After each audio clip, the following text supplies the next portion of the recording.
Does anybody want breakfast? Guys, let's go.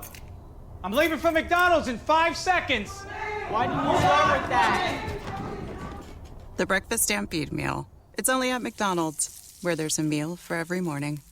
And nothing says morning like a classic sausage McMuffin with egg. Right now, get this all-time favorite for just $2 on the $1, $2, $3 menu. Price and participation may vary. Cannot be combined with any other offer or combo meal. Ba-da-ba-ba-ba.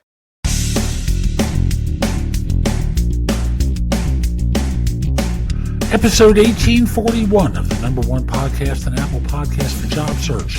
You are listening to No BS Job Search Advice Radio. I'm your host, Jeff Altman, the Big Game Hunter, and welcome. I like to spend some time daily talking about some aspect of job search because I believe it doesn't have to be as hard, difficult, painful, or take as long as it does. It's just the skills needed to find a job are different than those needed to do a job. And most of you are amateurs on job hunting, interviewing, negotiating, writing a resume, all those sorts of things. You're out of your league. I do this show to help. I obviously do one-on-one coaching so that you don't have to wait for a show to come along that fits you. And today's episode is about phone interviews. And this person who asked for help, they do well on phone interviews, and they come up short on the in-person. What can they do? Hope you find this helpful and give it a great review wherever you listen to the show. And with that, let's get going. The question I was asked basically translates into, I'm doing great on phone interviews. They tend to run long. But my in-person interviews, they don't seem to go as well because they don't last as long. What do you think is happening? Now, when the question was posed to me yesterday, I wanted to think about it for a little bit before answering the question. And I want to start by saying there's different constituencies that are doing interviews. So, for example, the initial phone interview may be done by HR, who's asking fairly basic questions. So, they're asking about you and your experience. They're walking through your background. They're doing some basic stuff. Then when you're getting to the in-person interview, you're seeing someone from the department. Could be a manager, could be a peer, whoever it is.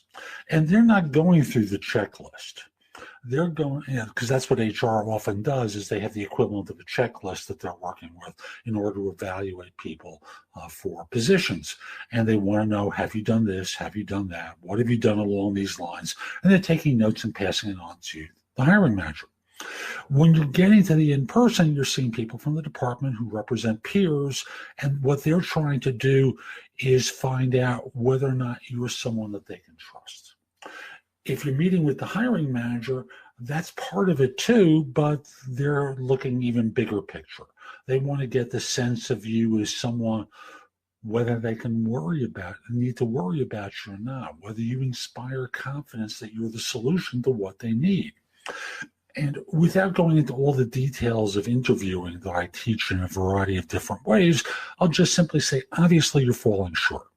Maybe it's you and your answers that become more concise because what you're doing is treating the interview differently, the in-person interview differently than the first phone interview, as though the first person is passing on information that the second person doesn't need to hear because it's in their notes. I don't know. I don't know if that's the case. You have to figure that one out for yourself. There's also the part of, yes, all the cosmetic stuff, how well dressed someone is, how well prepared they are for what the conversation is going to be. If you're not prepared, if you don't have a sense of who you're speaking to and talk over their head or under their head, they dismiss you because they feel undervalued and underappreciated. If your answers are too concise and not thorough enough, using stories as part of how you answer questions, your interviews are going to run short. And these are the real decision makers. So recognize that if the first call is HR, all they're doing is trying to confirm, have you done this? Have you done that? How'd you go about doing this? And they don't have any real ability to take it any deeper.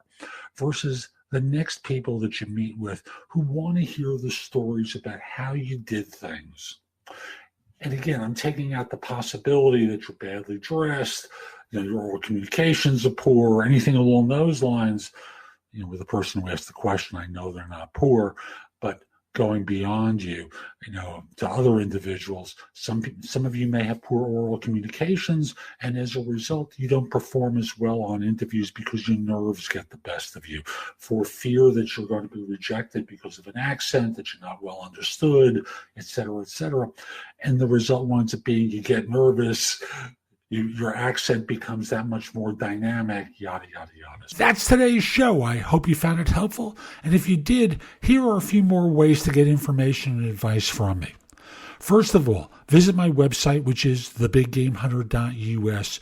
Go to the blog. There's a lot there to help you with your job search, hiring more effectively, managing and leading in workplace-related issues. In addition, if you're interested in my coaching you, there's a button there that says schedule. Schedule time for a free discovery call or schedule yourself in for coaching. Obviously, I'm going to charge for that, but I can help you with interview preparation, leadership coaching, salary negotiation advice, making a good decision between different offers, anything related to improving yourself in the workplace, I can coach you about. If you have questions for me, you can schedule 15 minutes with me at thebiggamehunter.us/live, or a less expensive way is at thebiggamehunter.us/video answers, where you leave a message for me and I'll respond with a 3 to 5 minute video. Connect with me on LinkedIn at linkedin.com/in/thebiggamehunter. I can assure you your network will expand a lot by connecting with me. And finally, watch me on TV. Download the JobSearch TV app for Fire TV, Fire Stick, Apple TV, Roku, like 90 different manufacturers. I'll be back tomorrow with more, and in the meantime, I hope you have a terrific day. Be great! Ace is the place with the helpful hardware, folks. This Thanksgiving, think outside the oven and get Thanks Grilling with Ace. Get a new grill and choose from top brands like Traeger, Weber, and Big Green Egg to add even more flavor to your Thanksgiving turkey, side dishes, and desserts. Plus, right now, get free assembly and delivery on all grills and accessories $3.99 and up. For the best help on the best grills, stop by your local Ace and get Thanks Grilling. Ace Rewards members only through December 24th. See participating stores for scheduling or exclusions. Want to hear something amazing? Discover matches all the cash back you earn on your credit card at the end of your first year, automatically, dollar for dollar, with no limit on how much you can earn. Extra cash? Come on, how amazing is that? In fact, it's even more amazing when you realize all the places where Discover is accepted. 99% of places in the U.S. that take credit cards. So when it comes to Discover, get used to hearing yes more often. Learn more at discover.com/yes. 2020 Nielsen Report. Limitations apply.